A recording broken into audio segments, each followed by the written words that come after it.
and welcome to the first in the Biology Basics series. Today I'm going to go through a mitotic cell cycle and go through all the different parts of mitosis in an animal cell. So here we have the outline of the cell cycle. We can see the interphase takes up a great part of a normal mitotic cell cycle. All that means, a mitotic cell cycle, is that it's a cell cycle that also includes mitosis, and here I have outlined the different phases, which are prophase, metaphase, anaphase and telophase, PMAT. And then you have cytokinesis, which is the division of the cell, whereas mitosis is the division of the nucleus. And then we're back into interphase, and interphase consists of the growth phase, the synthesis phase and another growth phase. In the growth phases, the cell is doing just that, growing. Organelles are increasing in number and in size, whereas in the synthesis phase you have the replication of the DNA.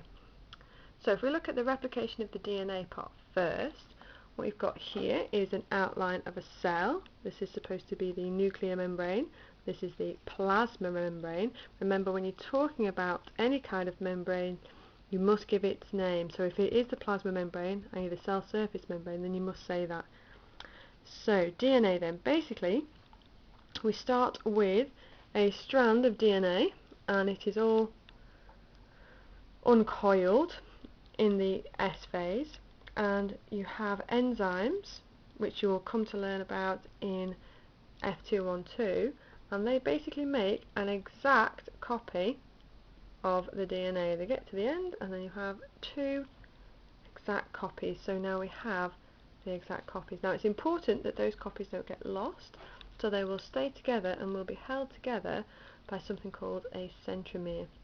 So once the synthesis phase has gone on, we have another growth phase. So in this part we'll get centrioles, more centrioles being synthesized. So those are the ones that look like a little salt pot. You'll also have more mitochondria. Mitochondria might get bigger.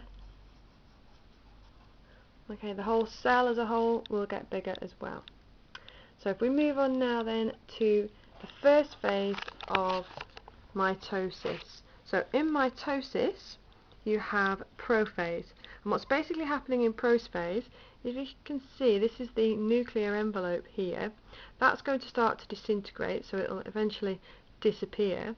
As that's happening, this DNA, can you see that that's just one single strand of DNA, very difficult to see under a microscope. So what happens, and the reason why we can see under a light microscope the DNA, is because it supercoils. So this is my supercoiled DNA, and as you can see it's much thicker and fatter, and that's basically because if we take this little cotton reel here, if I unwind some of the cotton, you'll see that it's very difficult to see. So this is the cotton here, but if I wrap it round a bobbin, or in the case of the nucleus, if they wrap it round a protein called a histone protein, you can see now that it's actually much more clearly visible. And that's basically all that's happened to the DNA. When it supercoils, it gets wrapped around, all bundled up. It's much easier to look after and to move around like that. And it'd be trying to unravel all this cotton and move that around. Inevitably it would end up with knots. So that's why we put it around these histone proteins to stop it all getting knotted up. So because of that, you end up with these chromosomes. So here is a chromosome. In the middle you have the centromere, and that holds these two sister chromatids together in one whole chromosome. Now this is identical to this one. As we saw in interphase, you have an exact replica. So these are two identical, and so therefore to distinguish between each one, we call each one of those a sister chromatid. So if I have two chromosomes in my cell, the nuclear envelope has now been completely disintegrated. We're still in prophase, we can visualize them, and what's going to happen next is my spindle fibers will start to form.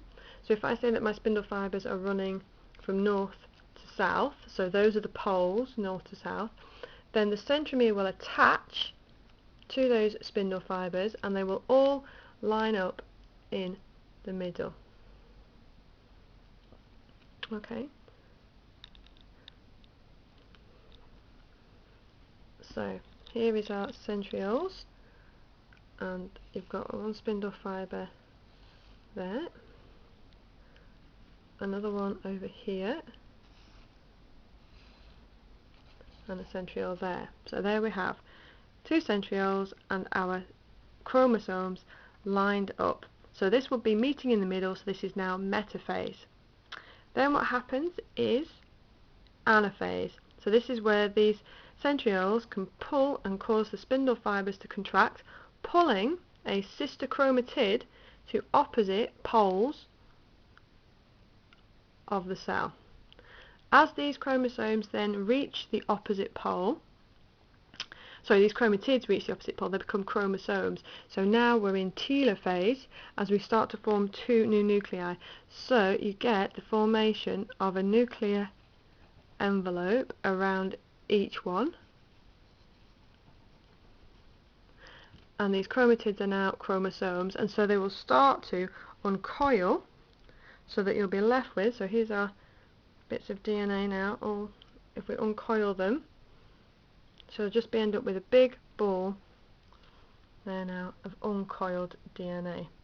And then we have the cytokinesis part. So if you imagine a drawstring, and all that's happening is all the different cytoskeletons are overlapping each other, and as they contract, they constrict in the middle. So imagine squashing the middle of a balloon. So if I get a Play-Doh and I show you, basically if we have, so this is all happening from the inside, so here is my ball of Play-Doh, okay, and then if we start to squeeze it in the middle like a drawstring, you can see it starts to go narrower, and eventually as you squeeze it and squeeze it and squeeze it, the ends fuse together, because remember that phospholipid bilayer is fluid and so is able to form around the whole of the cell. So we end up now with our two separate cells, and that's cytokinesis. Really important that you're able to distinguish the difference between cytokinesis, which is the whole cell, and mitosis, which is really referring to the nucleus and the contents of the nucleus, which is the DNA. I hope that made a bit more sense. Good luck with mitosis and the mitotic cell cycle.